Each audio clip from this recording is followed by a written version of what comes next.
Hey everyone, welcome to the Everyday Entrepreneur. This is episode 10. My name is Emily Steele and I'm officially using a selfie stick. I am in my office along with all of my books, mostly Zach's actually, a few of his Steins, and this little thing called the Chalkboard Method that I wanted to share with you that I learned about, 2 or 3 years ago from Being Boss.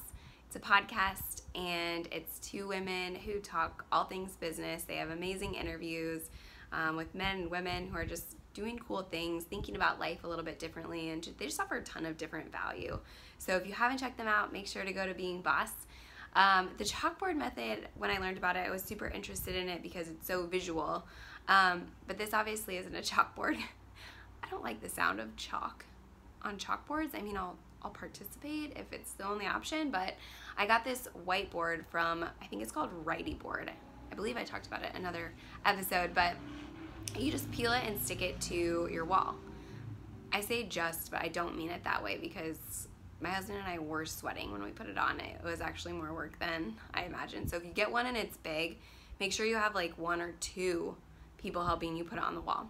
Okay, so this is one that I have, it's probably backwards, but it says new projects June 2018, and I put it together because as I was launching my own cats are going wild, as I was launching my own business officially in June and working on new opportunities and projects, I knew that I wanted to for sure have 6 unique experiences that I had not ever had before, like not with FemCity, not with Pop-Up Yoga, or not with anyone I had worked with in the past. So I wanted to look for new opportunities to solve problems for individuals or businesses, and as you can see, it's really manifesting mostly because I already had relationships with these individuals and was able to offer value in a way that I couldn't have done before.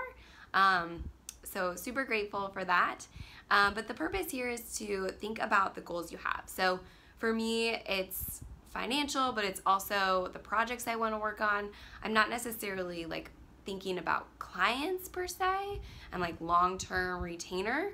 I love working on kind of short-term projects that have a completion date. So I knew that I wanted to work on some interesting things, mostly specifically in the Des Moines area. So I drew 6 circles and those were the opportunities. So my goal for June is to get those all filled. They actually should be in the next week, which is awesome. But the idea is to just see it and see those gaps and really focus on getting them filled, and it's awesome when you can visualize it and see it. So when I walk into my office every morning, I see, oh, I have 3 left. What are the opportunities out there? How can I provide value to people? How can I make an impact in their life or their business? And then continue forward. So whether you are an artist and you want to, paint X amount of portraits or whatever, or if you're a photographer and want to book 6 shoots or 20 shoots or 60 shoots, having this chalkboard method, as Being Boss talks about, has been incredibly helpful for me.